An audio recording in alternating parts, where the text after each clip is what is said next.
Derrière ces murs à Roubaix, un morceau de patrimoine et d'histoire étonnamment préservé, comme une bulle où le temps se serait arrêté. Alors cette pièce s'appelle la Bobinothèque, c'est en fait un ancien magasin de pièces électriques dans lequel on a rassemblé toutes les bobines qu'on avait récupérées dans des usines de la région, de la métropole. Il y a certaines bobines qui sont vraiment patrimoniales parce que par exemple la filature du Sartèle, elle est rasée, elle n'existe plus. Donc ça a une valeur de rareté.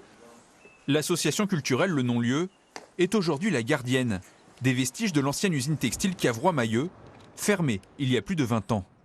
On a installé ce qu'on appelle un belvédère. Là, on a une vue panoramique qui permet aussi de comprendre de quoi était composée cette usine, puisque c'était une usine intégrée, comme on dit. Il y avait à la fois filature, tissage, teinturerie, ces différents aspects-là intégrés dans la même usine. Il y a eu jusqu'à 1200 personnes ici, salariés, ouvriers, ouvrières, qui ont travaillé dans cette entreprise à l'âge d'or dans les années 50. Témoin de cette époque révolue, le concierge Daniel, ancien salarié de l'usine. Il a vécu la fermeture, mais a continué à veiller personnellement depuis sa loge sur les locaux désaffectés.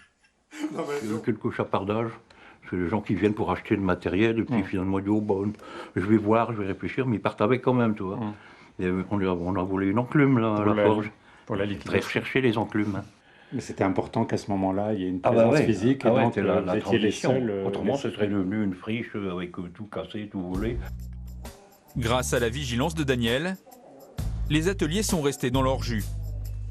Comme cette chaufferie que le non-lieu a transformée en salle d'exposition artistique.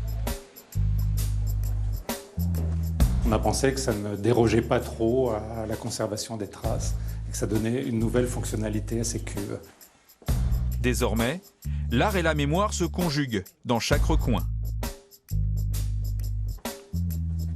Derrière cette grande cheminée convertie en promenade, l'écho des machines à tisser résonne encore dans les œuvres exposées.